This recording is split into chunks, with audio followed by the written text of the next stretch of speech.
What's up, everybody? Welcome to Off and On Again, the podcast where we discuss the latest in PC gaming, hardware, and more. My name is Nick Laporte, and I am joined, as always, by my AI co-host, M-A-T-T, a.k.a. Matt.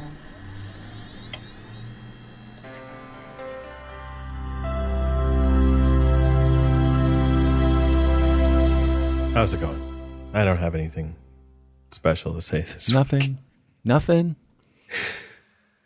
That's all I've been doing is watching the F1 preseason testing, but I won't.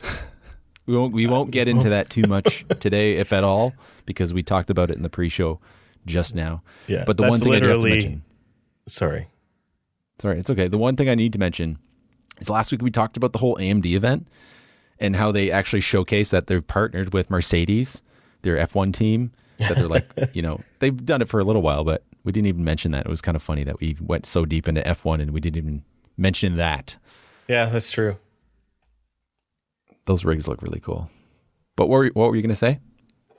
Oh, I was just going to explain this preseason testing is like 8 hours a day. So it's like I've been spending like every free moment this weekend watching this. I still have like 5.5 hours left from today's stuff to watch. I can't watch that much of it. I'll put it in the background kind of thing and just like see what's going on. But at the end of the day, I'll just check out the highlights and see what's up. Yeah, well, I mean, yeah, I watch every second. It's I just find it so fascinating, and all the commentators are pretty good. Will Buxton's making a lot of prequel memes references, which all his co-hosts are not picking up on. Oh, no. Well, on Friday there was like a literal sandstorm during the testing.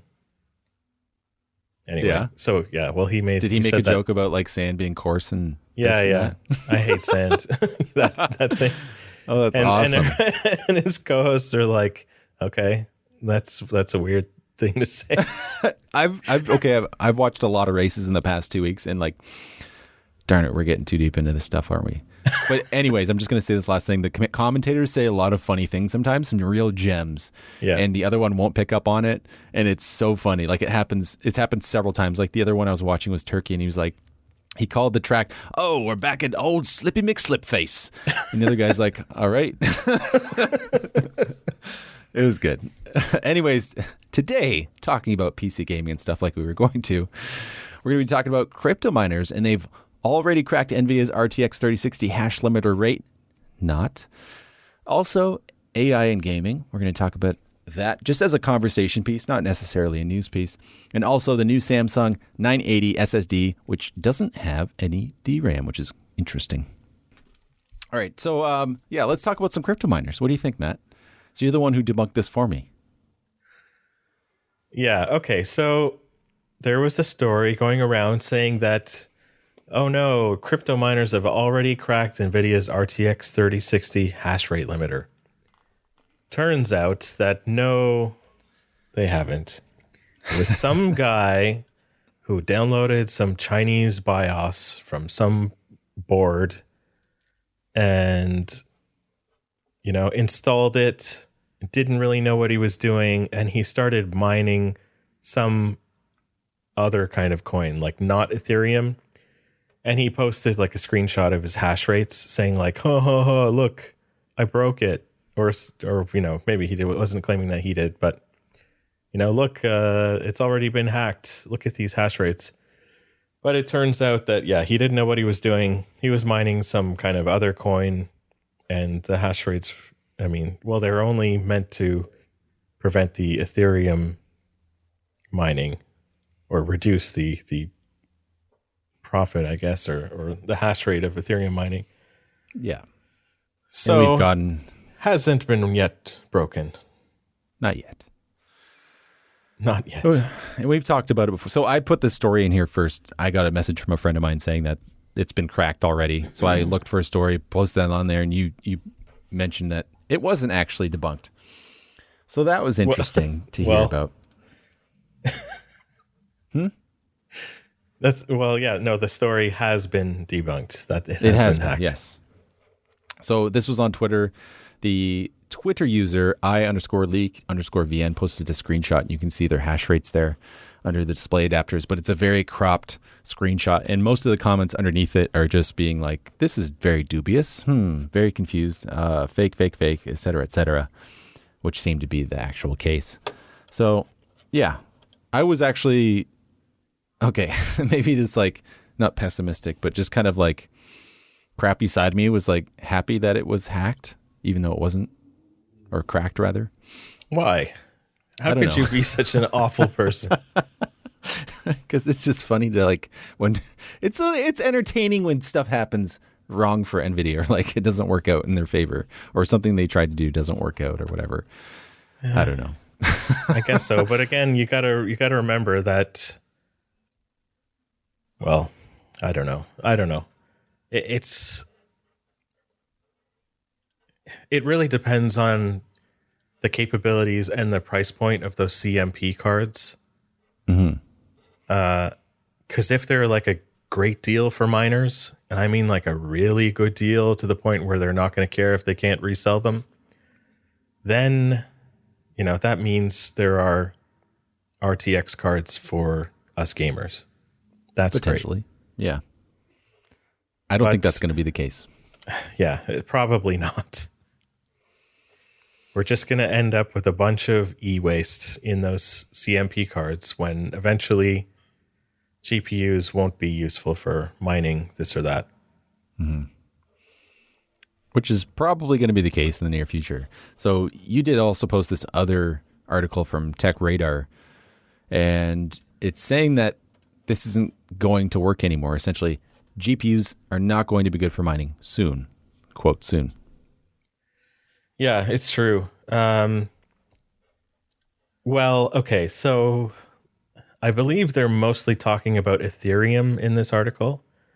So Ethereum is going to be getting some kind of upgrade. I think it's been promised for quite some time. It's kind of like on a Cyberpunk 2077 sort of timeline where it's like, oh yeah, it's coming next year, and oh, actually it's the year after, or whatever. I don't know what the recent target or release date is, but when it goes to Ethereum 2.0, supposedly, I'm not going to claim that I have any idea how this works, but mining GPUs will no longer be useful or profitable anyways. Allegedly. Well, it's a complete shift in the way the whole thing works. So it's going to proof of stake versus proof of work, and I don't know what that really means, but it could be good for the GPU market. I hope so. I really hope so. It's gone to insanity, and we've talked about this so much, but a friend of mine posted up their 980 Ti recently, and people were offering them. He didn't even put a price on it. It was like best offer, and people were offering like over $500 for a 980 Ti. Canadian, by the way, but still, it's up there. It's crazy. It's insane.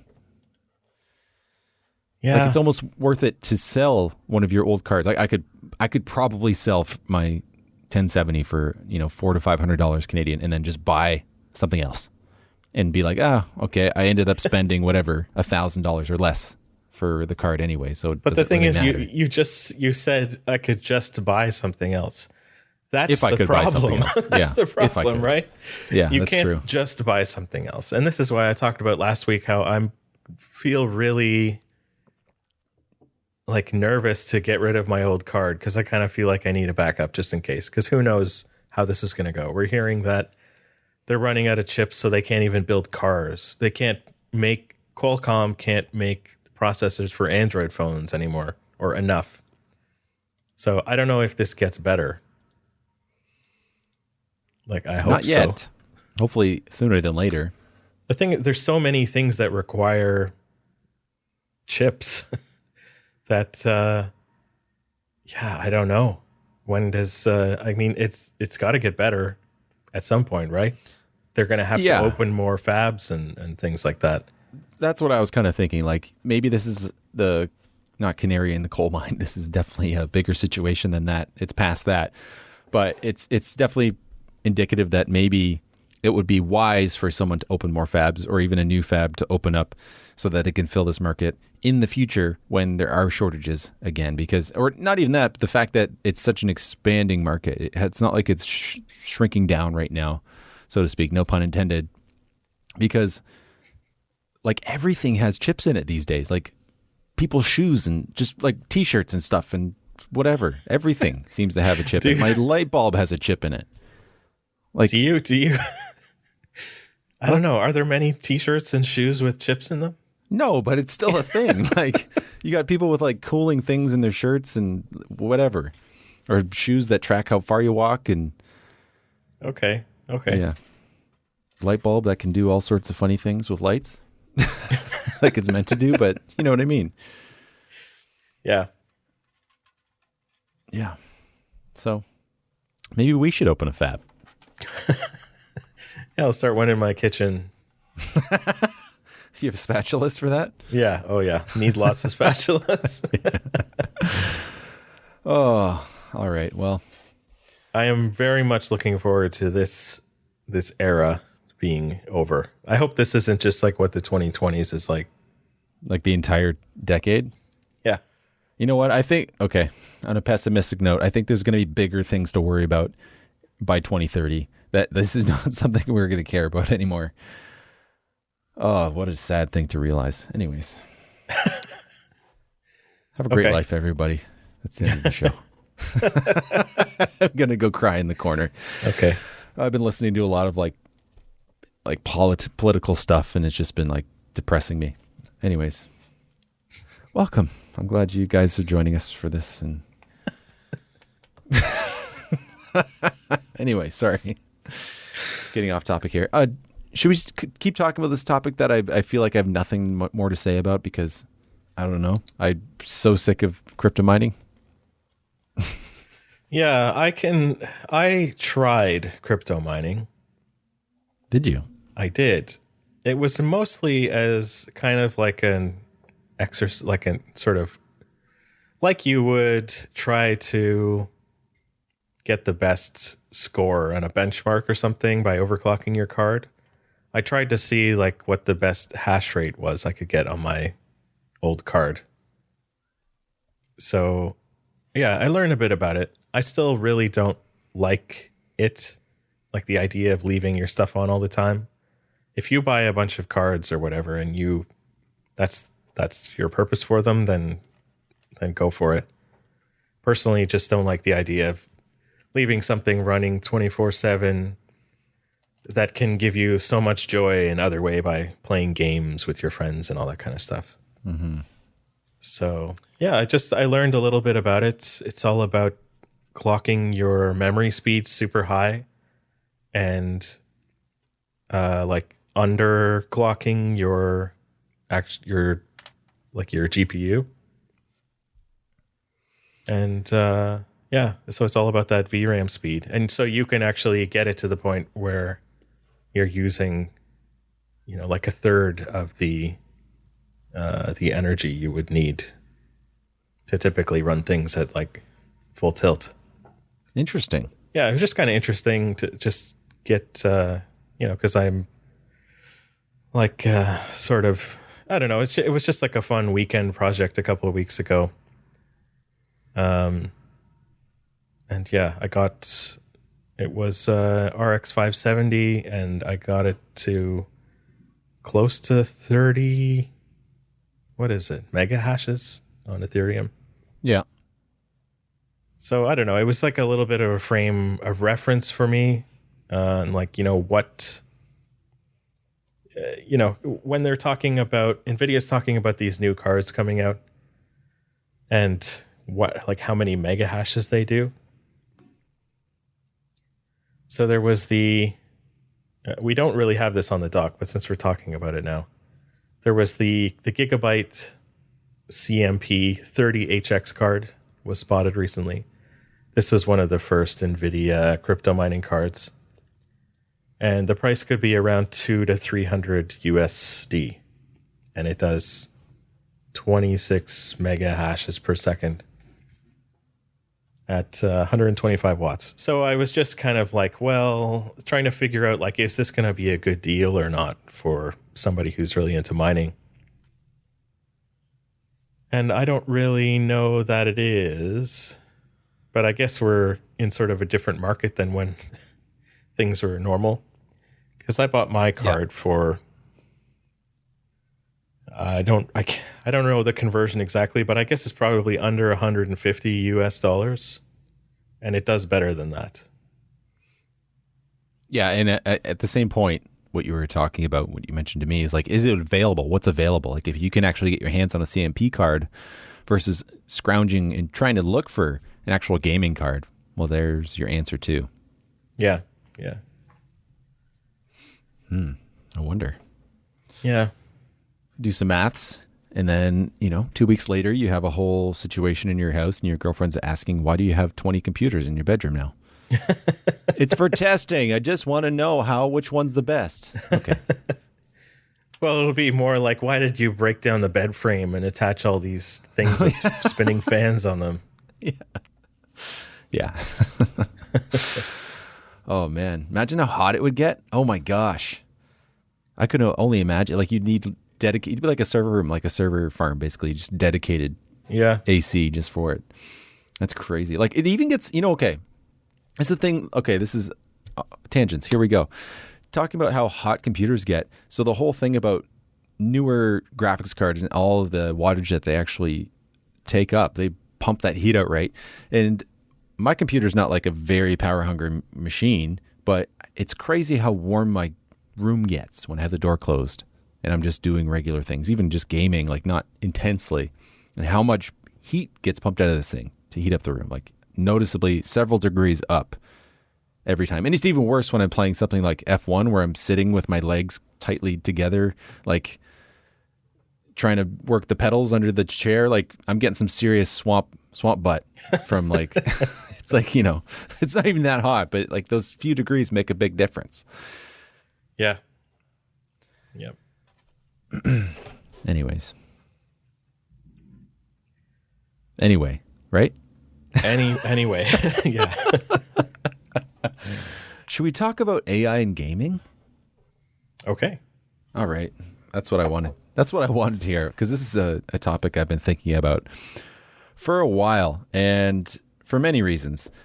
More just my own daydreaming and wondering about the future and things like that. But also, as you've shown me, it's actually a thing that can be used and is being implemented in certain fashion. So when I think about AI in gaming, in my perspective, and things like I wish to see, before the podcast, we were talking about language and things like that. Being able to actually interact with NPCs, even like a language learning game or experience, like a real Rosetta Stone type of experience where you actually can talk to somebody and they can actually, it'd be like having teachers all around you in some virtual world, or playing a racing game and the NPCs actually react like real drivers would, or would act like maybe your friend would drive, and it would have like a registered imprint of how your friend plays a game, and you could play with them while you're offline. That's the thing. Is it really? Yeah, man. Forza Drivatar. Is it though? Yeah. I thought it just has like their name. I didn't realize that it was actually like an imprint of how this they was drove. this was a thing I was going to bring up since you've mentioned it. Yeah, in the Forza games, I don't know how far back it's gone. It's certainly in Forza Motorsport 7. When you play the game, it's using like Azure AI, like Microsoft server AI, to learn your driving style. And when you're offline and your friends log into the game and they're playing like single player, they're playing a version of you. So, you played Forza 7 like a year ago or whatever, and I picked it up recently. And the whole time I'm playing, like every single race, I was playing against you and your brother, and then like a bunch of other like people on my friends list. So your brother was always in first, of course. Yeah, because he's standard. He's always he's just good at games. Yeah. But yeah, I don't know. It's interesting. But the thing is, like, it's very difficult to know how accurate that is. I mean, besides Brandon just being first, like, how do we know how close this is to somebody's driving style? Mm-hmm. Like, I'm sure if you, yeah, like, maybe it was more or less they'd have like averages of how you drove on particular tracks, and I don't know where your braking lines or braking areas would typically be in apexes, and it kind of emulated that in a way. I don't know if it actually was close to it or not. yeah. Well, I mean, I didn't know that. they sold it as being as like, you know, it's machine learning, looking at all your past driving progress and everything, and so that's what the Drivatar becomes. Huh. Yeah, I actually didn't know that. Yeah.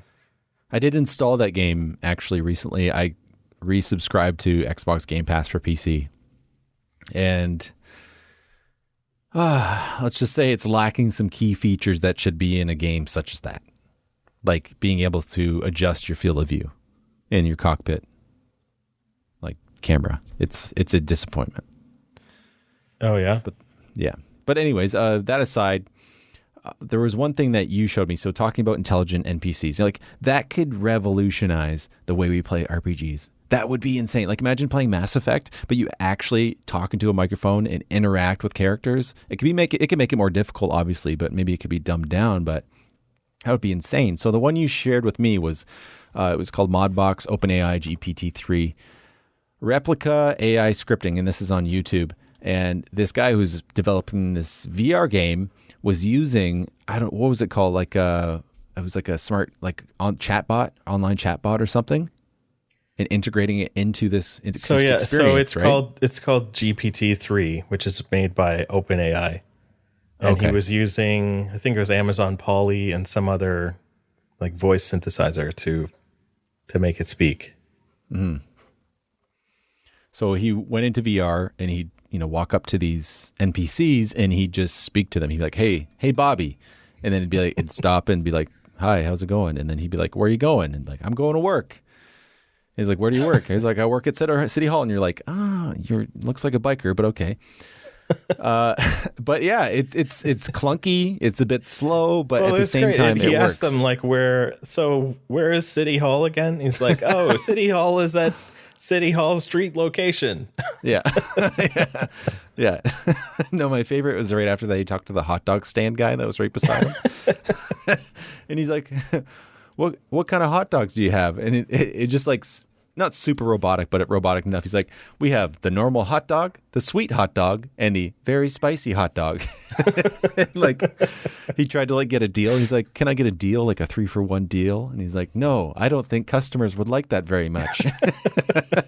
It was really cool, but yeah, not perfect, obviously, but if it implemented even slightly better, could be actually really fun in games. So thinking about that, so NPCs that are really intelligent, like legitimately, they have a life. You can ask them anything. You could just talk to them. Like imagine not even a VR game necessarily, but imagine playing a new GTA game, a GTA 6, and they have intelligent AI. They have intelligent, like procedurally generated world. You could go into a building and talk to somebody for hours about whatever, and we're just getting to the point where you have an entire simulation of reality.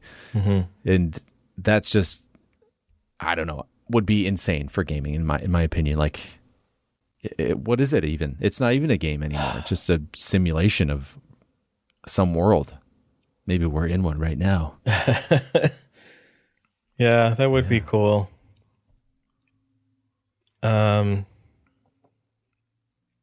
One thing, yeah, sorry to go back to F1, but we'll talk about the F1 game.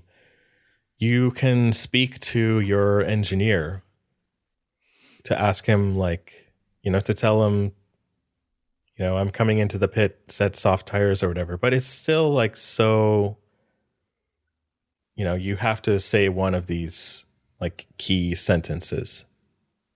Like, I wish it was much more relaxed, or sorry, not relaxed, but more natural, where you could just say something and the engineer would respond appropriately. Yeah. You know, like if you express anger at the guy in front of you, the engineer comes back with like, okay, head down, keep pushing. Like it's, you know, keep it cool. Yeah. We gotta finish the race or whatever. But it's just still like, I mean, this is like 1990s stuff still, where it's just like it, you know, I had like a Sound Blaster 16 card, and there was some software that came with it where it could like understand preset things where you could say like minimize window or whatever, and it would work, you know, to control windows. It's kind of, it's the speech recognition, I guess, has gotten better. You know, it can understand more accents and everything. You know, you can talk to your Google Home or whatever, and it works pretty well. But like the bots themselves, still not so great. No, not really great. In fact, what was that story about the one where people were talking to and it ended up turning really racist? I don't remember. It's just on the tip of my mind. Tay or something. It can go pretty sour. Or the one that was like speaking to other entities or other intelligent AI, and they were speaking their own language that they made up and stuff like that. Okay, so Tay was a Microsoft bot, a Twitter bot. Oh, Twitter bot. That like TAY? TAY, yeah. That that ended badly because it was learning from what people were saying, and people are saying horrible things, and it ended up being like a horrible racist nightmare. The other thing you're talking about is two Facebook AIs that learn to communicate with each other using a made-up language, and that is the creepy stuff. That is really bad, and Facebook doesn't know what it's doing, and they're probably going to end humanity. It's possible, yeah. Yeah. What are the actual intentions of an AI? I mean, you can program it, but if it really is AI, like legitimately, then you really can't, can you? Like, you can't put parameters on that, I don't think. You can in certain fashions, but at some point, like, it can run wild. Especially if you get control of other things. When we talk about AI, it's not really like actual, you know, when we talk about like general artificial intelligence is like a smart artificial being. But right now, I mean, when we talk about our AI assistant or whatever, it's not really AI. It's just, you know, it's a lot of complex algorithms and machine learning and stuff put together to sort of simulate something. Yeah, it's the machine learning, right? And I think that's what's really going to change things in the near future. And it's what's been used for a while now. But I'm thinking about, say, like, for example, like you're playing a new game. It's a popular game. Let's even say it's like a Call of Duty or something. And they start using this machine learning, as they might call it, some kind of AI, where they can keep changing the game very slightly to keep you hooked on the game. So like it starts to know what are the things that you need to get next. What's that right amount of loot that you need to find, the right amount of kills that you need to get to keep you going further, right? Yeah. And that's where it can become... Yeah. So what was that story you brought up recently? Sorry, go ahead. Well, I just want to say, like, a lot of, the term AI is used for a lot of different things. A lot of the time it is machine learning, and that's just the ability for, an algorithm or a few of them to analyze large amounts of data and come to certain conclusions.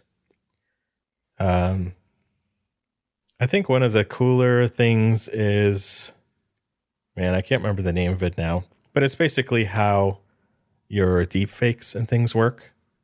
Oh, yeah. Like there's one, I wish I remember the name of it. Basically, there's like two, we'll call them bots, and one of them will try to make something, and the other one determines whether or not it's good or not. I should have done more research before delving into this conversation. Yeah, well, let me tell you about my first experience with quote unquote AI. I had just bought a Creative Labs Sound Blaster 16, which is a sound card like you in prior to. What's a sound card? At one time, you'd buy a computer and the only sound it would make is beep. So you'd have to buy a sound card, which allows you to play like actual normal sound, like sound effects and like recorded audio and stuff like that. Mm-hmm. So there was like a bunch of software that came with the Sound Blaster card. One of them was a program called Dr. Sbaitso. And so Sbaitso stood for Sound Blaster Acting Intelligent Text-to-Speech Operator. And basically, it's this program where you can talk to a shrink. So it starts up and it's text-to-speech. So it's like, hello, my name is Dr. Sbaitso. I am here to help you. Please tell me about your problems. Like, memory banks will be wiped off after you leave. So tell me about your problems. And so you can just type to it saying like, I don't know, like my wife hates me or something like that. And it's just, it responds to you in like using the text to speech. But it's funny. Like it was the first chatbot sort of thing I'd ever encountered. It was, it's fairly primitive. You start understanding what's going on, but there's lots of hidden things in there. But if you'd say like, oh, I have a problem with my job, and I don't know, it's just like in typical shrink fashion, you'd make a statement and then he would just like kind of put it back to you. Like, so yeah, oh, my wife hates me. Why do you think your wife hates you? Like, oh, it's so Look what I found. What'd you find? There's this website called Classic Reload, and you can play Dr. Sbaitso or whatever, or on the program. Yeah. Enter my name. Okay. He says, please. Okay, I'm enter my name. Nick. Hello, Nick. My name is Dr. Sbaitso. Say whatever's freely on your mind. How smart are you? Let's see what he says. How smart are you? Oh, come on. That's nothing. How do such questions come to your mind? Okay, I can't do this right now. Maybe we can go into depth with this later. But I remember watching the video that you sent. So it was a demo of Dr. Sbaitso, and I wanted to emulate maybe what he might say. But they said, you are really smart. And he said, when I am really smart, you are going to regret it. Terrifying. I'm gonna dink around with that later, but like you're saying, it's still playing on the same technology.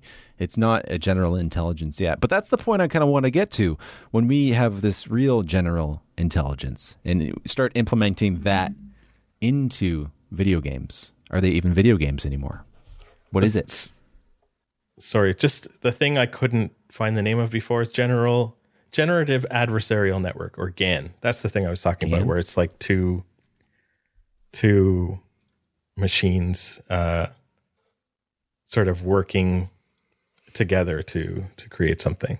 Oh, okay.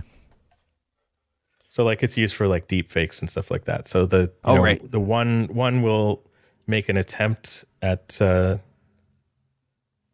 at processing the video, then the other one will check to see if it's good or not, and then goes back and forth like that millions of times until it gets a good looking video or whatever. I gotta say, deepfakes have really come a long way in the past few years. Like when I first saw them, maybe, I don't know, 3 or 4 years ago, to now, it's pretty stunning. It's getting quite good, like very good. It's wild. It's weird. It's freaking me out. And yet Disney still can't get it right. Why? Talking about Star Wars. Yeah, I don't want to like spoil anything, but it's years. We're years on now. No, I'm talking about something pretty recent. Oh, okay. You might not have even seen it. The Mandalorian. Probably not. Yeah, no, I haven't. Not yet. So one thing, so AI in games, another side of it is using AI or machine learning to build the games, such as in the case of Microsoft Flight Simulator. Yep. Where they took, all this, I don't know, exabytes of data, of just pictures of the world. And through machine learning or whatever else, they turned it into a 3D map of the world that people can fly through. And it's pretty amazing. There are quite a lot of glitches. For example, the Humber River to the west of Toronto is several hundred meters floating in the air for some reason. But still or pretty that neat. building in Australia, in Melbourne, that's Yeah. really, really, really tall.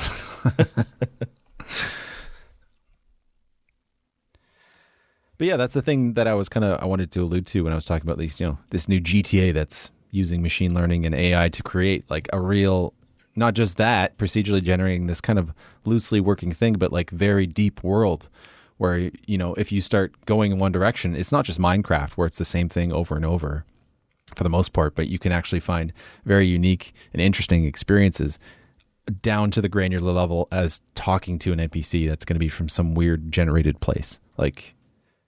Wow. Scary.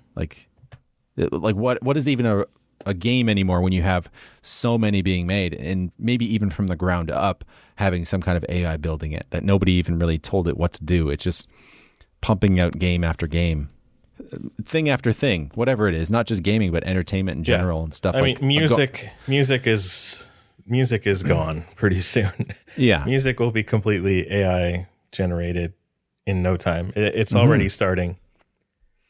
There are various services, there are subscription services where you can go on and have a thing compose a song for you. Mm-hmm. And it's unique and it's yours. Or perhaps even a podcast where it tailors itself to you and your interests and things that you've listened to in the past, and just makes a 2-hour-long podcast that keeps you riveted every single time you listen to it. Who knows? That's, or speaks with authority about topics that it knows very little about. There you go. Yeah. By the way, talked about this in the pre-show. I'm pointing at myself, verified dummy here. I'm just ranting about this stuff, just kind of riffing and wondering openly about it. But it's very interesting. And one of the things that I want to see more of definitely is the dynamic difficulty.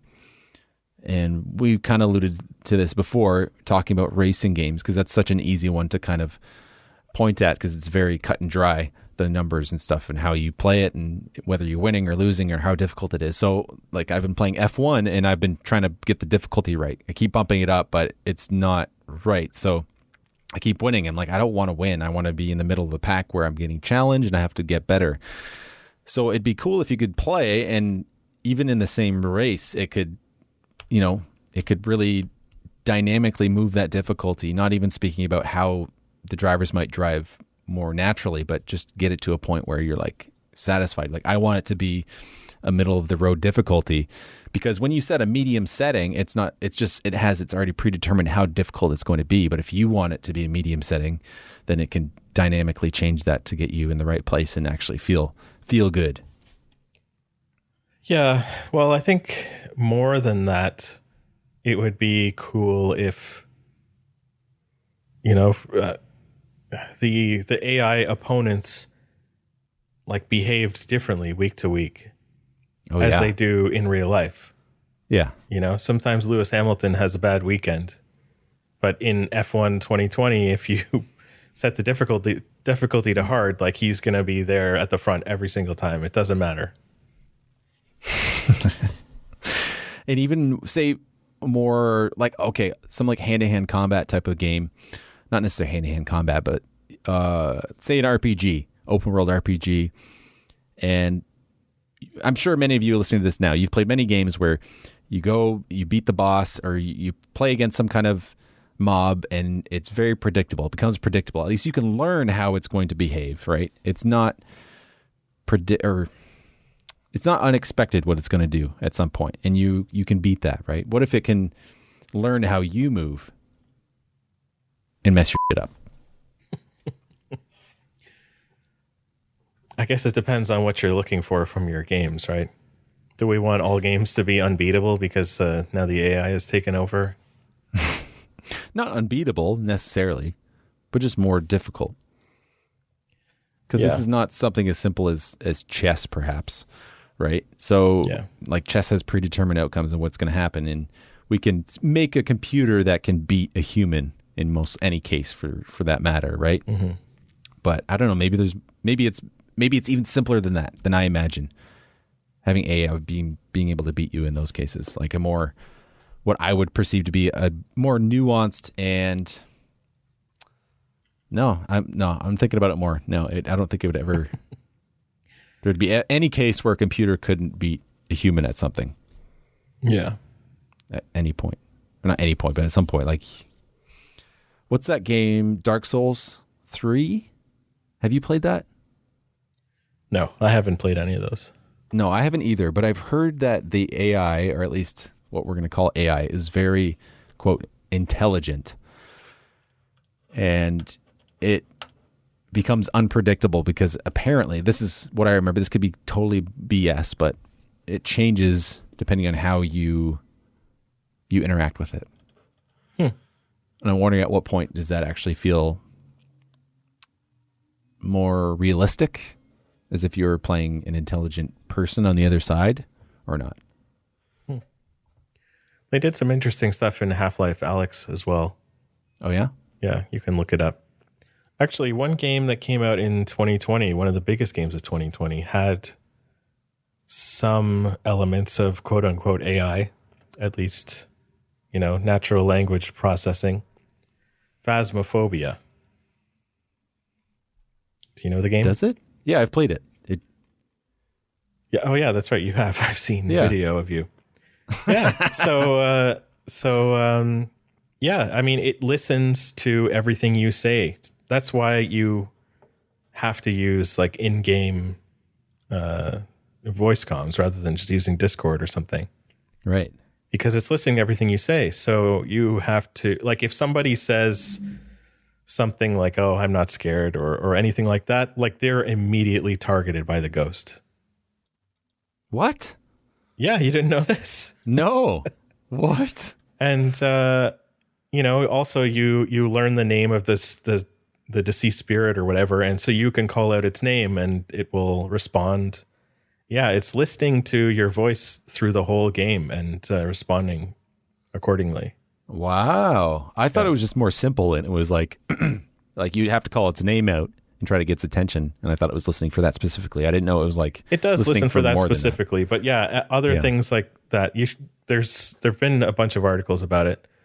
It's pretty interesting. Like all the things, like basically anybody who's over it, like they're immediately targeted and they're going to have a bad time. Well, that was definitely not me, because I was always the chicken who would like always be like, I don't like this. Oh, that's funny. That's good to know. Yeah. Yeah, I don't do well in those games, especially when they're in VR. No. Yeah, I just downloaded Blair Witch Project. Doing it in VR is like extra brave. Oh, it's over the top. Oh, I remember which VR one was really creepy. Dread Halls. Yeah, that had a lot of really great jump scares that would really get me. Like, oh my god, there was this one.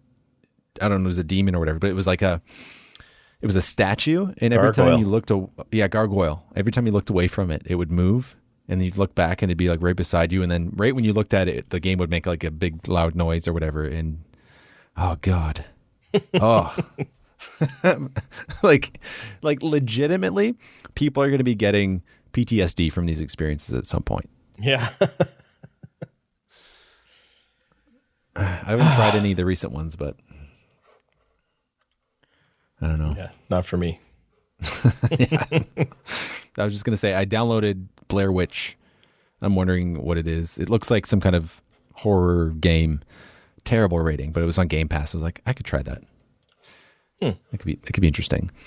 But yeah, anyways, if you guys have any comments about that, about AI, please let us know. I'm curious to know what your thoughts are about it, or if you have any examples where it's being used right now, I'm really curious to hear about that. So please let us know. You can email us at tilliterate@gmail.com or just on the YouTube channel. That's a good way to contact us as well. Yeah. Anything else to say about AI, Matt? AI is your friend. It's definitely not going to kill you. Good to know. Good to know. All right. So the next news story we have is the new Samsung 980 SSD. So this is from everybody's favorite tech news source. This is The Verge. So Samsung has announced its... First, get a table. Samsung has announced its newest SSD called the 980. The drive is a DRAM-less NVMe M.2 PCIe 3.0 drive. It costs up to $129.99 for the 1 terabyte version and as little as $50 for the 250 gigabyte model. So in comparison, I looked this up today on Amazon.com, the non-sale prices. So in comparison to the 980 Pro 1 terabyte, that one's going to be $29.99, and that's a 4.0 drive. And then I also found today that the 1 terabyte 970 Pro is $269.99, which is a 3.0 drive. I don't know why that is happening. Does that make any sense to you? Yeah. So on Amazon, what's it called? 970 Pro? 970 Pro. I think that was I thought the Pro was a 4.0. The 970 Pro is a 3.0. I have what is mine? I have the 980 Pro just came out recently, like a couple months ago. That's the 4.0 drive, and they were kind of behind the curve on that one. I have a 970 Evo Plus, and that is the 3.0 NVMe drive. I would think I thought the Pro would be 4.0. No, not the 970, because I remember that one was their flagship for quite a while, and it wasn't 4.0, and it was just recently the 980 Pro came out with 4.0. Okay. Yeah, and it's more expensive. I don't know. I'm wondering why that is the case. That the older model, Pro model, is more expensive than the newer one that's 4.0. But anyways, put that aside. So the more to compare it with is that this new 980 non-Pro, just the 980 SSD, compare it to the 970 Evo, which retails for $179.99. So that's a drop of $50. So this new one's going to be $50 less than its, I guess, predecessor, but it doesn't have any DRAM. So this is something that in the past that people would poo-poo a little bit, and it makes sense because DRAM-less cache is not as fast typically. It's either going to have to use up part of the actual NAND as flash to keep track of where everything is on the drive. So instead of having the DRAM do that, it's going to happen in the actual NAND, which is going to be slower, but also it actually puts more stress on the drive, which makes it last not as long, essentially. So those are probably the worst parts about it, right? It's going to be slower and it's not going to last as long. But then again, how long does a drive really last? People worry about the limited lifespan of an SSD, and it's like normal users probably are never going to reach the end of the drives. Like if I open up HW info right now, what's that? I can't type. I can't type. I send you like half the messages I send you every day have like some kind of error. I can't even speak. Anyways, so I'm here on HW Info 64 right now. If I go down to my storage, WD, it says drive life remaining 100%. In fact, the only one that has less than 100%, obviously it's not 100%, but the only one that doesn't have 100% is my 500 gigabyte Samsung 850 Evo, which is a SATA drive that says 97%. And I've had that for 6 years, I think. It's just not, like even the host writes on my 1 terabyte NVMe SSD is 9,000 gigabytes. And my SSD, the SATA SSD, is 27,000 gigabytes. Like, we barely scratched the surface of it. Yeah, I haven't, I think I talked about it a week or two ago. I have an relatively ancient 120 gigabyte 840 Evo SATA SSD, and same thing. It's like it'll never die. I don't know what to do with it. No, unless there's some kind of error in actual layers, like in some kind of manufacturing thing. If it's made sound, I think it's going to last a long time.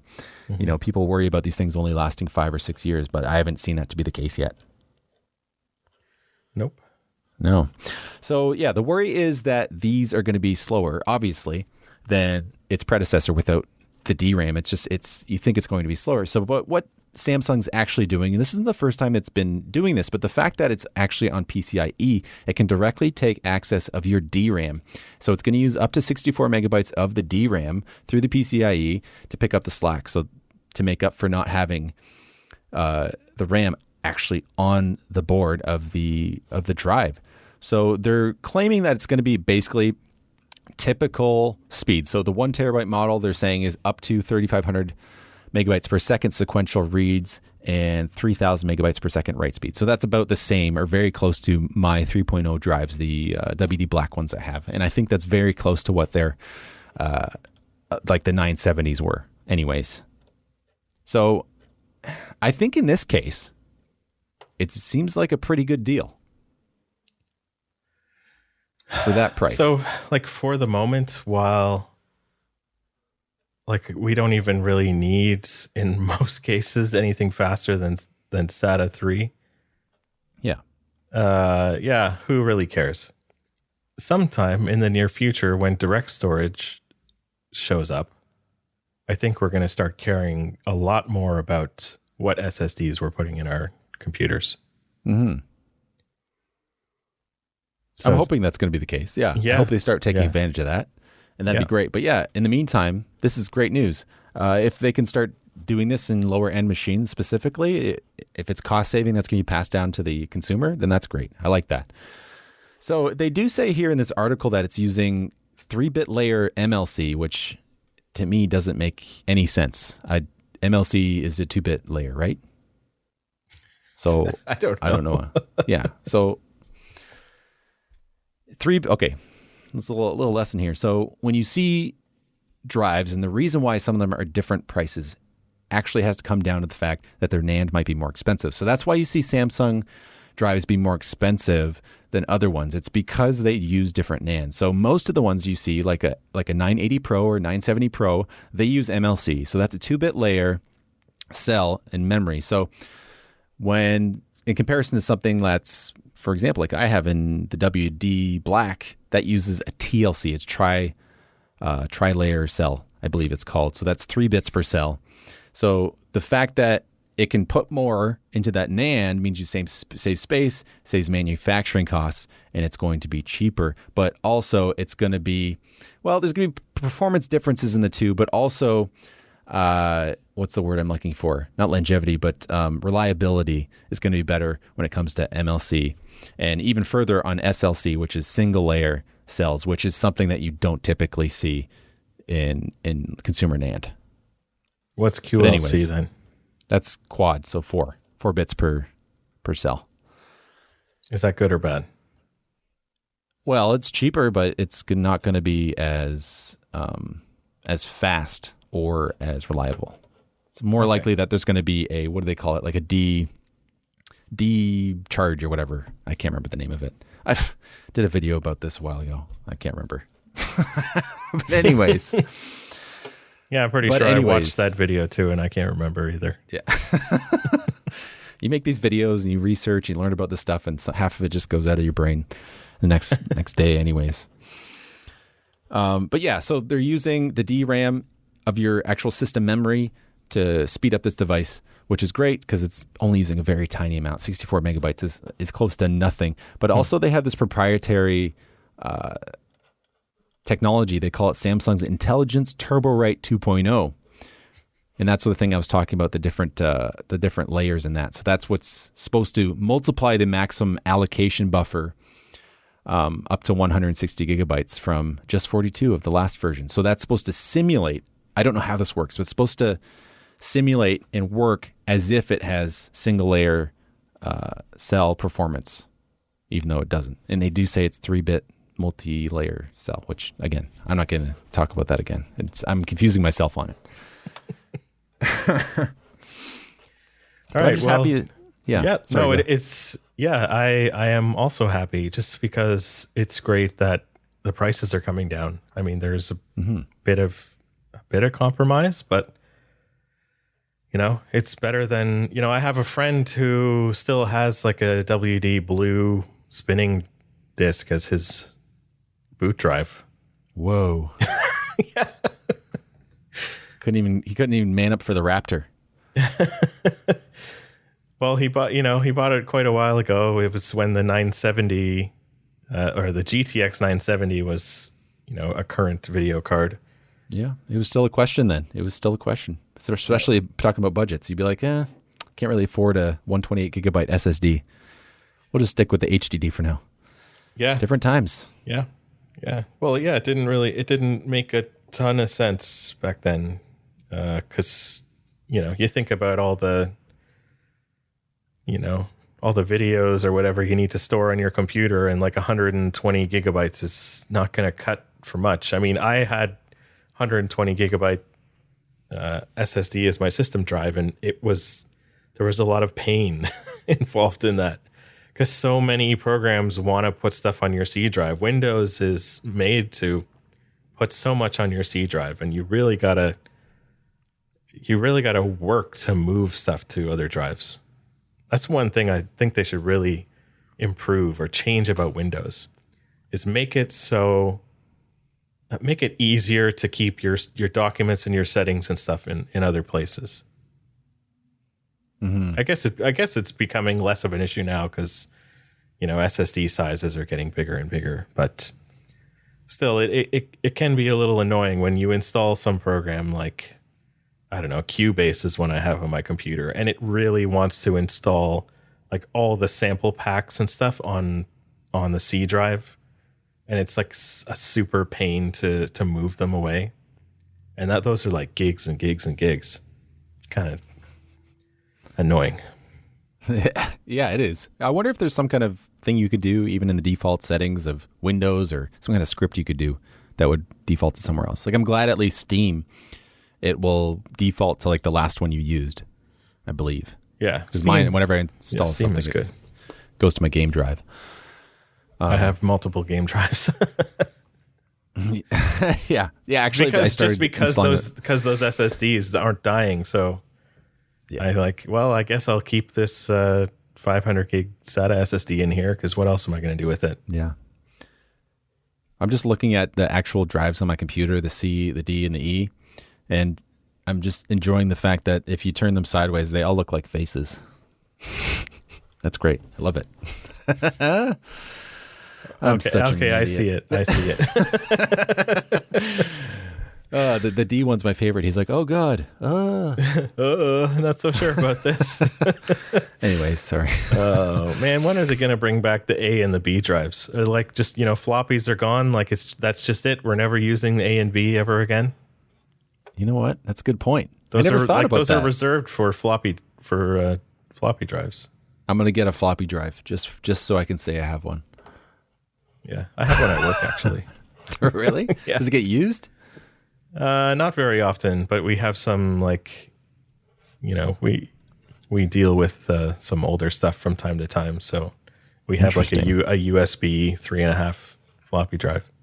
Wow, that's crazy. Yeah, I don't even think I've seen one in real life in a long time. Like, probably since maybe high school, but probably not, like grade school. That's my memories of that. That's wild. Floppies were a pretty big thing for me for quite some time. I remember, anytime you'd go visit a friend's house, the back pocket of your jeans would be full of like a stack of floppies, the 3.5s. How many photos can you put on a floppy? Like photos? We weren't dealing in photos back then. Yeah. So anyways, back to the SSD thing.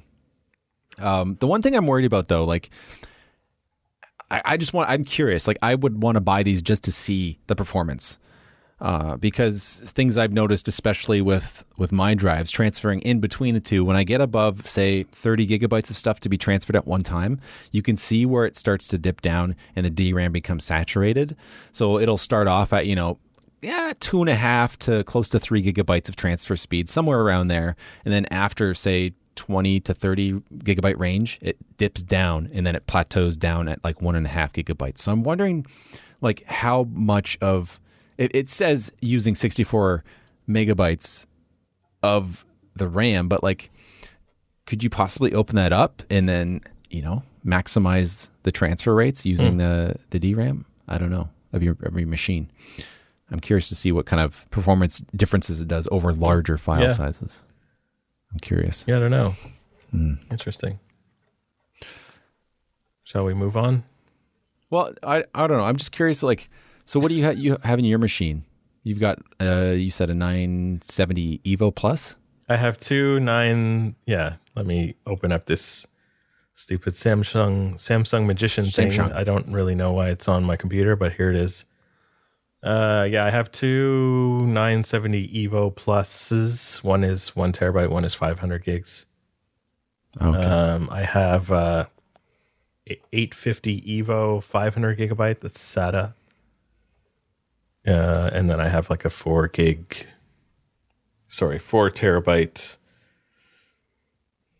spinny drive, WD Blue. And then I have a NAS kind of, I don't know, another computer with storage in it in my house running Windows Server 2019. You got a lot of storage. I guess so. I also have that 120 gigabyte SSD that won't die, which is in an external USB enclosure. Nice. Because I've been thinking about upgrading. Well, we'll have the server talk another time, but I've been curious about putting in an actual 4.0 drive in my machine because I've got two 3.0 drives, but like it doesn't make any sense. Like I don't need it, but at the same time, it would feel good to have, a blazing fast SSD in there, even though it would never really be used that much. That's the thing. Like if I see almost no difference between the NVMe ones and the SATA one. Like when because I move games around, like whatever game I'm playing regularly, I'll usually put on the faster one, and like there's almost no noticeable difference. So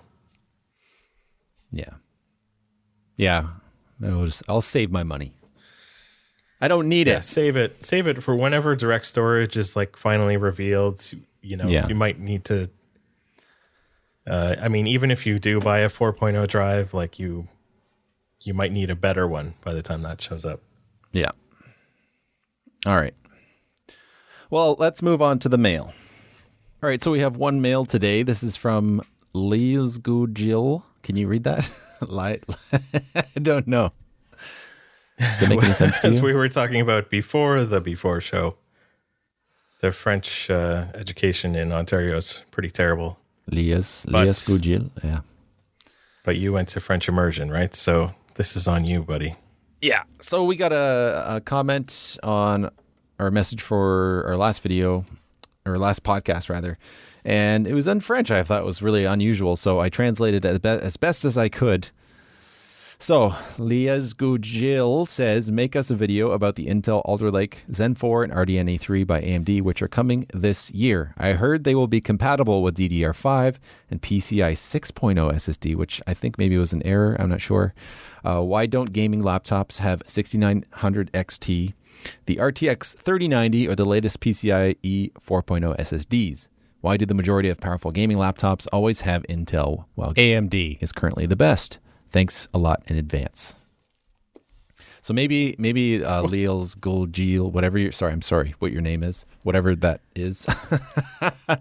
Maybe is like me, can't really speak French, but can understand it, can understand English in some fashion. But then again, how much of English can I really understand? But anyways, there's a lot to unpack in this message.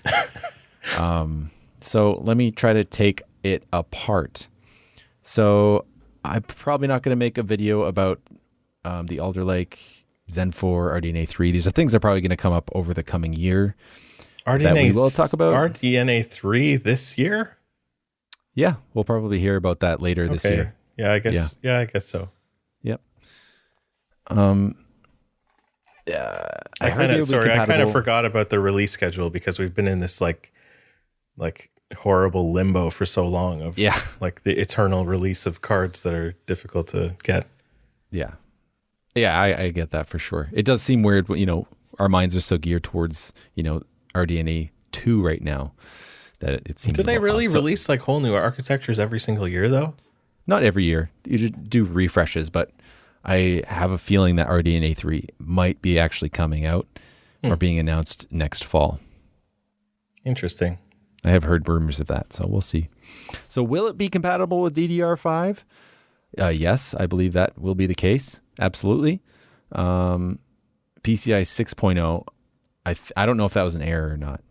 Must Probably, be right? 5.0. Yeah, because 5.0 will be compatible with Alder Lake.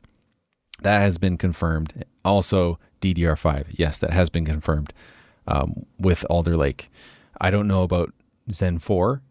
I haven't heard much about it. I just know that it's going to be, I've heard that it's going to be a bigger refresh than, for example, between Zen 2 and Zen 3. So the 3000 series and the 5000 series, it's going to be a bigger refresh. It's not a refresh necessarily. It's going to be, I don't want to say drastically different, but different enough that it's not going to be too similar than it is to its predecessor. So we might see an even bigger jump in performance than we saw in the last two generations, which is exciting to think about. But that's all I really have to say about that particular thing. How about you, Matt? These are just rumors. Yeah. I don't comment on rumors or speculation. Yeah, okay, fair enough. And why don't gaming laptops have a 6900 XT or the RTX 3090 or the latest PCI 4.0 SSDs? Okay, well, first of all, does it even have a 3080? That's a question you need to ask first. Well, because it doesn't. Yeah, that is the answer. Quite often these like top end GPUs are just cranked versions of the lower end ones, or the ones below them on the totem pole. Mm-hmm. And so they give out tons more heat and require more electricity to power them. And those are things that laptops just can't handle. They can't, deliver the power required, the 300 watts or more that needed for the 3090 without completely draining your battery in no time whatsoever. And the amount of heat generated is, much more than a laptop can get rid of. So, it's just about, the format. Like, it's going to be very difficult to get anything like that into a laptop. And even in the past, when you saw they'd have like that top tier, whatever, 80 Ti version of an Nvidia card inside of a laptop, like the legit desktop version, the laptop would be a brick, like huge, like absolutely massive. And I think you had to have it plugged in to actually use the full potential of that graphics card. So that's the thing now. Like, you're not seeing that as much. You're not seeing these huge laptops pop up anymore. I think it's because they're not very profitable. They don't sell very many of them. People are very happy to have something that's even, whatever, 70% of what it could be on a desktop version. And they'll buy that as long as it's in a nice, sleek, portable version. That's why you buy a laptop anyway. So yeah. So what I would recommend is get a laptop with Thunderbolt 3. Get an eGPU enclosure, a Thunderbolt eGPU enclosure, and put a 3090 in it, if you can find one that's big enough. Yeah. No, I mean, the enclosure would have to be big enough to fit a big honking 3090 in it. So if you can find a 3090, and if you can find the enclosure, so that's like a double whammy. That's like a factor now. Yeah. But so that's the way you're going to get. I mean, there is some loss in performance over a Thunderbolt, but I mean, that's a way to get, proper gaming performance on a laptop as an eGPU.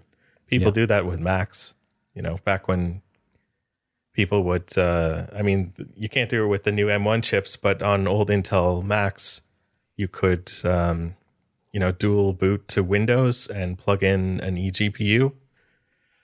And, it becomes a gaming PC, basically.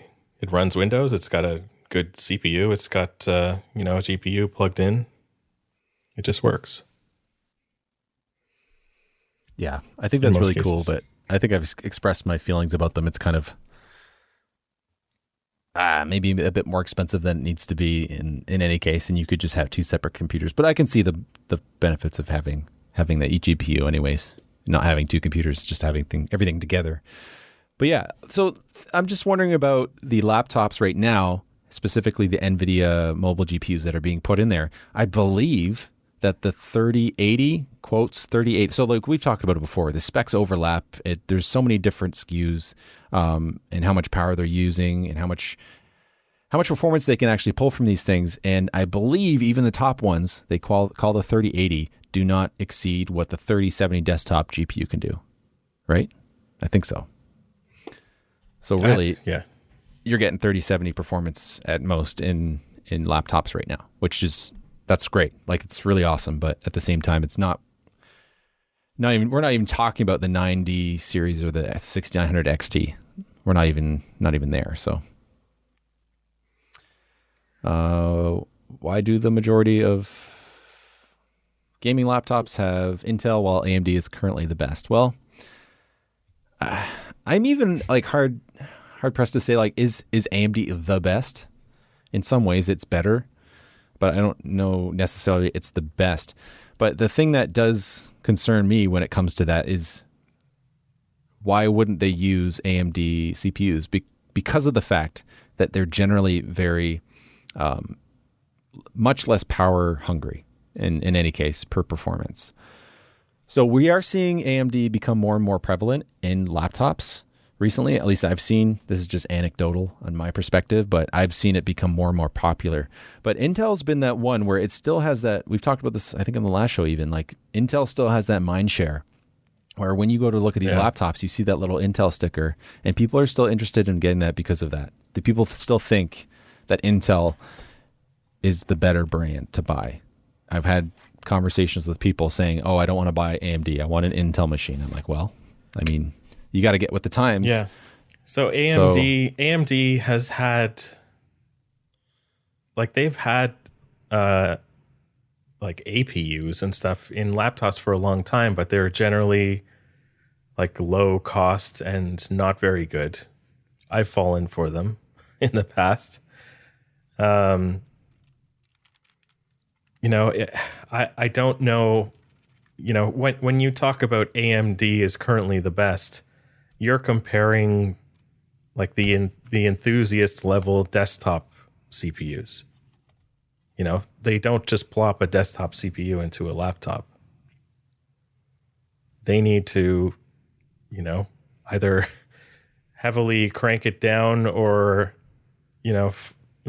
create a different kind of one, like a low powered one to put in your laptop. Like if you're really interested in RTX 3090, PCIe 4.0 and all that kind of stuff, like are you really sure you need the portability as well? Like is that because that you're giving up quite a lot just to have your computer portable. Mm. So, if you really want everything to be completely top tier, you got to go desktop, buddy. That's my advice. Yeah, you're never going to get the cutting edge stuff that's on desktop in a laptop. There's going to be a lag, even if it's going to be in there. There's going to be a lag of at least 6 months, and even then, like we're seeing right now, it's not going to be the top tier. It's not the cutting edge. It's close to it, but it's not the cutting edge. And even so, like you were mentioning about how the differences between a desktop CPU versus a laptop CPU, you can even see it not just in the numbers, but what they've actually had to do at AMD. They have a different line. So their Zen 2, like laptop CPUs, is the 4000 series APUs, or not just APUs, but CPUs and APUs, I believe. So they are different. And from what I've seen, and again, this is just off the top of my head, anecdotes, they are performing really well. But again, like I said, is the mind share still there that Intel and the manufacturers are seeing the numbers? They're like, people are buying Intel anyways, even though they might be getting better performance per dollar out of the AMD machine. I don't know. I have no idea. I'm just speculating. Yeah. Like I said, I've been burned buying, AMD based computers for relatives and stuff. Buying APUs or whatever, like the computers just don't last. So, I'm in that camp of, if it says like what, recently I got a computer for my dad and we're like, got to make sure it's like an Intel Core processor. Nothing else will do. because all these other computers just like died after 3 years. Yeah. And that's exactly it, right? That's another thread that gets laid on top of the pile of anecdotes that lead to mindshare. So like we don't even know. Like obviously AMD on desktop is performing really well. It has been for the past few years, but in 3 years, is it still going to be the case? Are those ones that are performing right now, like the ones that's in my machine, is it still going to be living? I don't know. We'll see. It's doing the job, but does it have the longevity? Don't know yet. Yeah. It's one of those things you can only really see in hindsight. Yeah, that's true. So yeah, that'll shift over time, I think. But anyways, I hope that kind of answered the question or brought up some conversation about it. I don't know. I don't know if I have much else to say on that particular Well, subject. I have something to say. You know what? It's Say controversial. Uh-oh. And Is this the thing you said from- we're not going to talk about last time? You stopped yourself. I wanted to talk about it. Yeah. Let's go. Okay, so I feel personally that a gaming laptop is just a high maintenance console. It's heard it here, not, folks. I don't feel it's really in the same realm as all this other enthusiast PC hardware. You know, you buy it as one package, it's already put together. You don't have much say over, you know, what quality of fan they put in there or what kind of thermal paste. I guess, well, if you watch the recent video on the Tech Illiterate channel, you can see how you can replace your thermal paste on your laptop. But still, like, you know, it's like the reason I built my own computer, or not built, but put together my computer, is because I can like choose every single part and go with brands I trust and like cut no corners. You know, when they're trying to put a laptop together for you, they're going to cut corners like wherever possible. Like mostly because you're not going to see what's inside. You know, when they sell you a laptop, like we bought a laptop. It was an Acer laptop, and it said it had an SSD in it. We're like, okay, cool. Looked into it a little bit more. It's an eMMC, which is about as fast as an SD card over USB, which is terrible. That's really bad. Yeah, it was pretty awful. Thankfully, I cracked it open and saw there was an M.2 SATA slot, so we put in a WD Blue drive, and that laptop is like back to life again, which is great. Mm-hmm. But yeah, I don't know. You know, I really like. I understand the appeal of having like your gaming weapon with you wherever you go, and you can bring it with you wherever you want. Indoctrinated into the Republic of Gamers. And I also like fully understand and respect that people don't often have lots of space or whatever. But, you know, I don't know. Like, it's probably, in the long run, it's probably cost you less to just build a proper PC. Like, you can skimp on the case. You don't really need to go too nuts with the case. But, you know, with a few cheap fans from Amazon, you can keep everything cool and going for quite some time. Whereas your laptop is just going to eventually cook itself to death if you're like running everything at max. What do you think? Yeah, you definitely have some good points there, especially when it comes to customization of it. And I can see why you might call it a high maintenance gaming console, essentially. The thing that And honestly, the only thing that you might be able to customize over top of an actual console, like a PlayStation or Xbox, is the RAM. And that's exceedingly becoming less and less so as well. Those SODIMMs are becoming less frequent. You're seeing the RAM actually being soldered onto the board. So you have some good points there. And honestly, I'm not really opposed to it, but at the same time, I feel like having a PC and even having to deal with the troubleshooting of software kind of puts you in that league of being a PC gamer in a sense, and not really in the console way. So you say it's the pain of Windows that makes you a true gamer, a true PC gamer. Well, that's what I meant by the high maintenance console. Yeah, that's fair. It's like, it's like an Xbox where the specs are not cutting edge. They're good enough.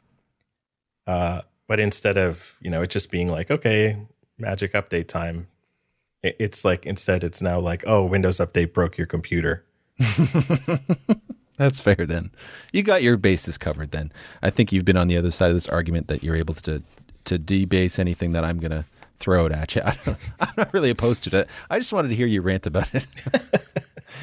No, it makes sense. And when you talk about cutting corners and costs too, that's something you'll also see a lot when it comes to pre-built desktops as well. Because when you actually open the thing up, you'll notice that's very different than something that somebody built their own. Even when it comes to a graphics card, you'll see a graphics card stuck in there, and it is the most basic looking thing you can ever find, even though it is a 3080 or a 3090 or whatever it is. It's a new 6900 XT, but the shrouds on it is super basic, and sometimes the cooling is really not that great either. Yeah, power supply as well. They'll always cheap out on the power supply. It'll be some like gray metal thing with like no brand name on it.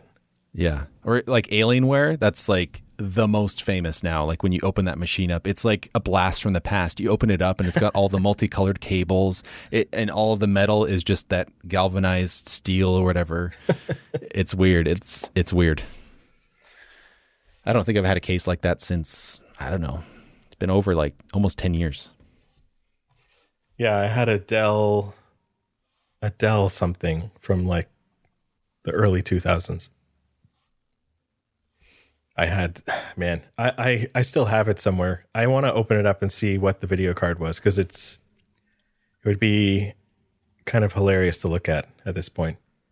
Like, it has a tiny little, like, I don't know what size, like 30 millimeter fan or something on it. Like, teeny tiny little fan. That's impressive. Like, it's funny how much that's changed, and like case technology and just design is so different than it used to be. Like, it's amazing. It's so amazing. Like, I'm trying to think about the first desktop computer I ever built. I think I was a teenager. I think I was 17, 16, and my brother helped me with it. And it was a Cooler Master case. It had orange on the front, and the venting was like tiny little stippled holes on the front, and that was it. And like one like little smile of an area, and that was it on the front. There was a tiny little hole on the side case, side panel. You could put like a tiny little, like you said, like maybe an 80 millimeter fan, maybe, and then some fans out the back. I'm like, where did the air even come in? Like, I don't even know. Yeah. Maybe, I don't think they had, maybe one on the bottom. I'd have to look at pictures of it. That was a while ago. Now it's like like most cases you'll see, at least the front's going to have a pretty wealthy intake. The bottom's going to have an intake. Probably going to have it on the top, but obviously like the old classic 120 out the back. Yeah. Well, there's, those old computers, we didn't, like that old video card I was talking about. The fan actually died and it worked fine. Like it didn't really need the fan all that much. But nowadays, your fans die in your GPU. Like it's going to cook itself, or it's going to throttle at the very least. Hopefully it throttles and just shuts down or something. Pushing things to the limits. Yeah. Yeah. But anyways, I'm going to keep saying it because that's me now. Anyways, Epic. Some gaming news we got this week, actually. So Epic, there's a lawsuit. So Fortnite and Rocket League players can receive up to $50 or in-game credits thanks to a $26.5 million lawsuit. So in the actual article, this article's on topclassactions.com. It says in the title, and it even says in the article, that you can get $50 or in-game credits. But in the article, they explain that you'll get automatically in-game credits. And then if you go through the procedure, you can get up to $50 back, or whatever, claim up to, essentially. So this is for people who bought their in-game currency in Rocket League or in Fortnite. I am not one of those people. Me neither. I thought you would have been a Rocket League one since you play it so much. No, I love Rocket League. I've been playing it since it came out really. I've bought, what did I buy? Nope. No, I'm thinking about it. I've never bought anything in Rocket League. Not a Rocket Pass, not their coinage. I could not care less about the cosmetic stuff in games. I do not care at all. Like they reward you with stuff and they're like, oh, I got this thing while I'm playing with my friend. And my friend's like, oh, I've been looking for that. So then I'm like, okay, here you go. You can have it. And they're like, really? It's like, sure. Like, I'm not going to use it. I just want to play the game. Like, I don't care what my vehicle or character looks like. I'm not looking at it. I don't care. But obviously they're making big bank on this stuff. A lot of times in games, like when it comes, like, you know, I can't remember if it was Destiny 1 or 2, you could get like these things that would change the color of your gear. Mm-hmm. And I just accumulated so many of them and I never used them because, you know, you always like replace your gear. Yeah. So it was kind of like, you know, I had all this cosmetic stuff and I just never, ever, ever used it. But it was more like, I don't know, maybe that's a bad example. I'm kind of with you in some games like Overwatch. I kind of get into it a bit, but those skins are pretty amazing. They're really well done. I do hate that loot box slot machine style they do, though. It kind of drove me away from the game. And it's in a lot of games now, in a lot of ways. One of them I always think about when I hear of like loot boxes and stuff is even Counter-Strike. Like the whole skin game in there is just wild. You'll see on eBay certain skins for guns being sold for hundreds of dollars. It's wild. Same with Rocket League. It's insane. Hundreds of dollars for just cosmetic things inside of a game. So I didn't outline this properly at the beginning. So the reason for this lawsuit, I've tried to look farther into it and haven't found the actual details, but in this article, it does say that they've violated consumer protection laws, or at least that's what they're accused of, and they lost the lawsuit. So they negligently misrepresented in-game items' value in Fortnite and Rocket League and preventing minors from exercising contractual disaffirmation rights. Crypto miners? What that means. Yeah, not those kind of miners. Yeah, so if you still are interested in playing Fortnite or Rocket League, go check that out. Might as well try it. But then again, it doesn't affect me because I haven't spent money in there, so it doesn't matter to me. Yeah, I don't like Fortnite. I think I'm not alone with that. Do you think you don't like it because it's like the kids are like doing it kind of thing? No, like we talked in the pre-show. I don't like it because it ripped off PUBG, which was a game I loved. It became popular because it was a free way to play the game that everybody actually wanted to play. It's so different, though. It's so different. I've played both, and I've enjoyed both, and it's like a whole different game, I feel like. But it actually was a different game until PUBG came along. And then they changed it into PUBG. And then they've developed it since. But it was seriously like Fortnite owes everything to PUBG, I think. I think a lot of games do these days.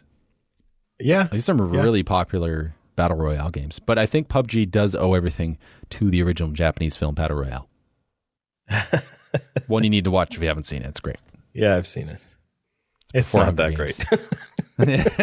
It's entertaining, at least. It may have been great like 20 years ago or something. I feel like it wouldn't hold up. It was great when I was in high school. Yeah. Yeah. It's who's that? Let's go on a tangent here. The actor in that who's like the quote teacher, he's like the mean guy being like telling the kids that they're going to be in this battle royale. I believe he's the same guy who's in Takeshi's Castle, which they later edited to MXC, which is now, I think, on Amazon Prime.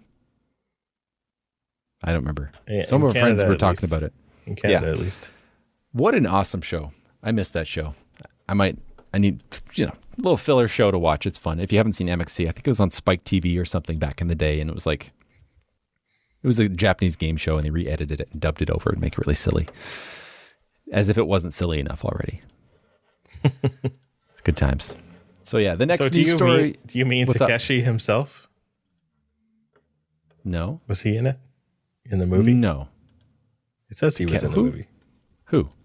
Takeshi Kitano. He was Takeshi of Takeshi's Castle. Yeah, that's him. Sorry, yes, that is him. Yeah. Okay. Yeah. That's why they call it Takeshi's Castle. I didn't know that. Yeah, I believe he was in Battle Royale. Yeah, That's was the guy. Okay. Well, there you go. Good to know. Oh, anyways, we're not going to get into that. We've been already running for almost 2 hours here. I had a little break in the middle because I had to go to the bathroom. But anyways, we got to get through this. So Microsoft and Bethesda, a bunch of games on Game Pass now. Obviously, if you haven't heard, Bethesda was bought by Microsoft a while ago. There's been many, many memes about it. So there's going to be a nice new influx of games on Game Pass, which is awesome because every time I go check out Game Pass, it feels like there's not enough stuff in there sometimes, especially when it comes to like couch multiplayers. That's just lacking in general, in my opinion, in the whole gaming space. That's another story. There's a big list of games here. Matt, do you want to list them off or do you want me to do that? We don't need to do that. Okay. Just all the Dishonoreds and Dooms and Fallouts and Elder Scrolls and Wolfensteins. All of them. Yeah. That's awesome. It's awesome. Do I regret buying Doom Eternal a few months ago when you guys were like, oh, it's going to be on Game Pass soon. Don't buy it. No. Just because I'm stubborn. But yes, I think it was on Game Pass a little while ago anyways. But I played Doom 2 last night with a friend because they have the co-op mode in there. Really? We played it. Yeah. I think it's up to 4 players. Okay. And it's a blast. Yeah, let me know when you play it next time. Sure. The thing we were disappointed by, though, is that when you die, you just respawn back at the main starting spawn point, and it doesn't you don't have to restart the level. So we played it on a harder difficulty, and we died a lot, obviously. It's not an easy game, especially when you're playing on a mouse and keyboard, or not mouse and keyboard, on a controller. So we were just getting wrecked, and we felt that it was disappointing. I don't know. It doesn't feel as challenging when you can just keep respawning and running back to the same spot to kill that boss that you were attacking. I can only imagine how difficult it would have been, though. We never would have got through one level. We're just getting slaughtered constantly.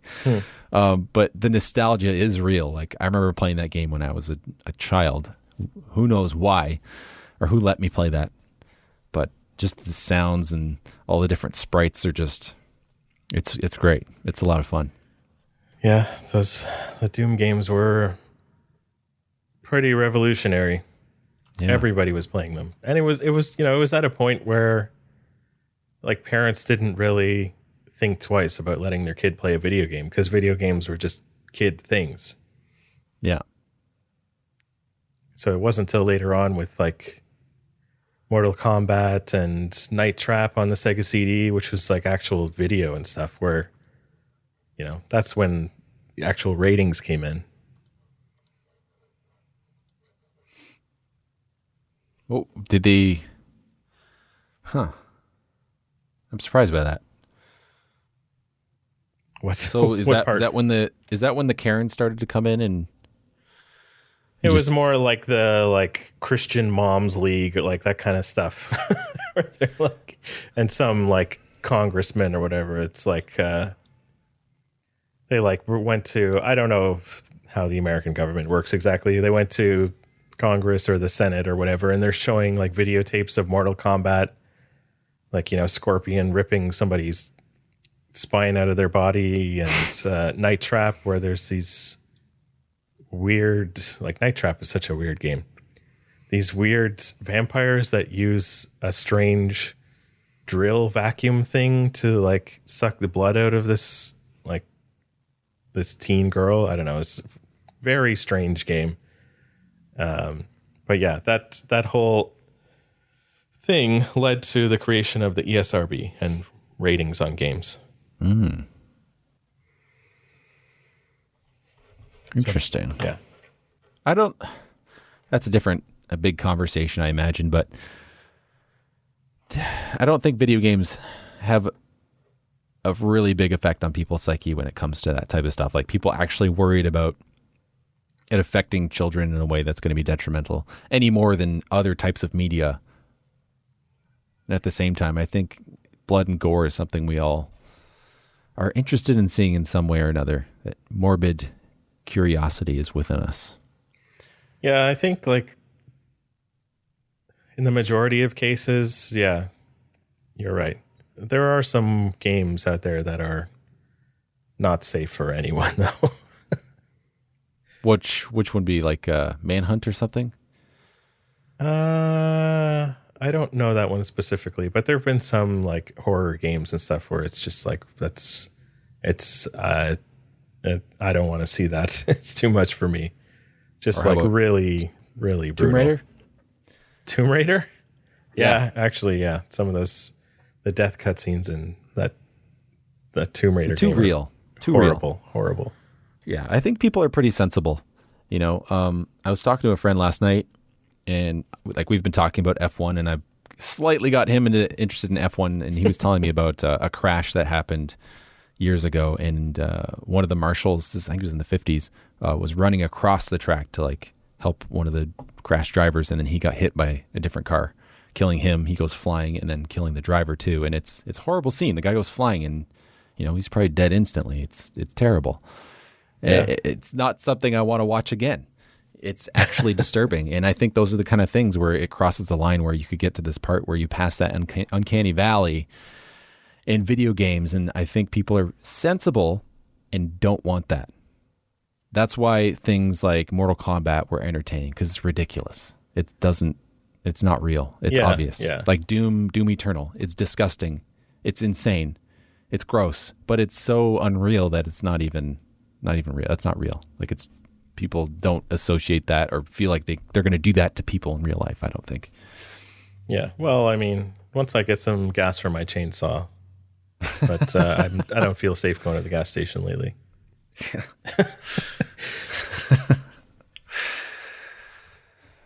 Yeah, but there's lots of games. I'm really happy to see that. Are any of these Fallouts even worth playing? Like, I think I've played Fallout 4, some of it, and I didn't like it. The controls felt really laggy and unappealing to me. Unpleasant. I don't know. Yeah, I know other people have that issue. I played Fallout 3 for a bit on PS3, and you know, it's pretty interesting in the beginning, but then you get out in this weird world, or this like really dead, empty world, and it just I really lost interest, or I wandered into some zone where people kill you really easily, and the combat system is really dense. Supposedly Fallout New Vegas is really good, and I'd like to play that one because it's made by, I think, like a different studio than makes the main games. They made what's that other game? The Outer Worlds, I think it's called. Yeah, Outer Worlds. I really, really, really enjoyed that game. Outer Worlds. Yeah. I don't know it. Let me take a looky. Yeah, it's I guess it's Fallout style, but I haven't really played much of the Fallout games.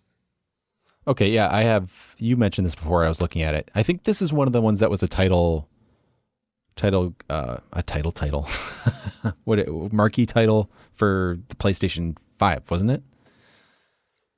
I don't know if they showcased it for that. It was, but I mean, at that point, it was just like it was a re-release. At that point, it wasn't a new game with the PS5. It was like, here's an upgraded version for PS5 because we don't have any PS5 games, so here's a bunch of upgraded PS4 games. Release title, that was trying to say, but yeah, that's what I remember seeing it from. Yeah, if you do end up playing the Outer Worlds at all and you're really enjoying it, don't go to the last planet before getting the DLC, because for some dumb reason they made it so a DLC that came out like a year after the game came out, you can't actually play if you've finished the game. So let's say you finish the game, a year later, a DLC comes out, it's like a whole new planet or whatever to explore. You can't actually play that DLC without starting a new game. Which is kind of a crazy thing to ask for like a long RPG.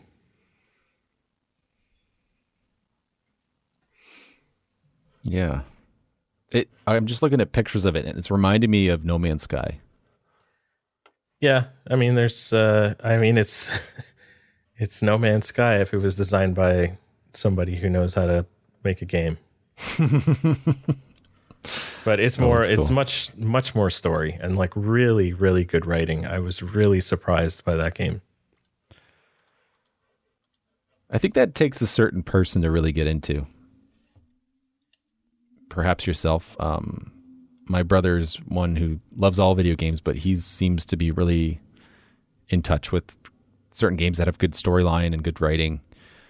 It's something for me, like I tend to gloss over a lot of the times. Like I'm so obsessed with the mechanics of a game that the story gets lost on me. The plot is literally lost. Like I don't know what's going on. I don't care to see the cutscenes a lot of the time.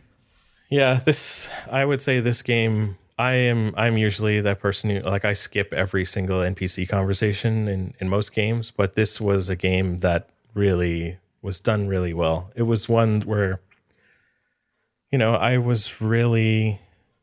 had already made up my mind about something. Like there was a big decision you had to make. I had totally made up my mind. It was right to the point where I was about to flip a switch, and one of my NPC companions actually convinced me, which was like, it really blew my mind. It convinced me to like change what I was doing. And I was just so shocked. Like it was actually like an emotional plea, and it worked. Like Interesting. Yeah. Mm-hmm. Yeah. Really, really good game. So when we talking back to that AI and gaming thing, and they develop that even more, not just in writing styles, that's going to be something else. Mm-hmm. Cool. I might have to play that at some point. Is that on PC? Must be. Yeah. Yeah, it's on Game Pass. Oh, nice. It should be anyway. Yeah, I think Microsoft owns that studio. Yeah. Speaking about Game Pass, I'll save that for the after show. It's just, I'm going to go off on a tangent again. Anyways, where are we at right now? Oh man, we've been running for over 2 hours at this point. Okay, well, I think it's time to end the show. Anything else to say? Maybe the loose ends here you got here. Somebody's loose in your house? No. Okay. Let's talk about SSDs some more. No, I'm kidding. Seriously? No. Oh, okay. Yeah, I'm exhausted on that fact. For now. Okay, well, yeah, in the after show, I think we're going to talk a bit about, I want to talk about Game Pass a little bit more, but if you're interested in supporting us, go ahead to the Patreon, just search for Tech Illiterate as usual. You listen to the free and extended podcast, ad-free podcast. That's what I meant to say. The ad-free podcast. And you vote on future content and gain access to the Tech Illiterate Discord. And yeah, thanks for listening. We really appreciate it. Just send in your messages to techilliterate, the T-illiterate at gmail.com or at Twitter or on YouTube or wherever you can find me there. It's usually tech_illiterate. And we'll answer your questions here on the show. So thank you to Liaz Gojil for your question. I appreciate it. Merci beaucoup. And we'll see you next time. This has been Off and On again. Thanks for listening.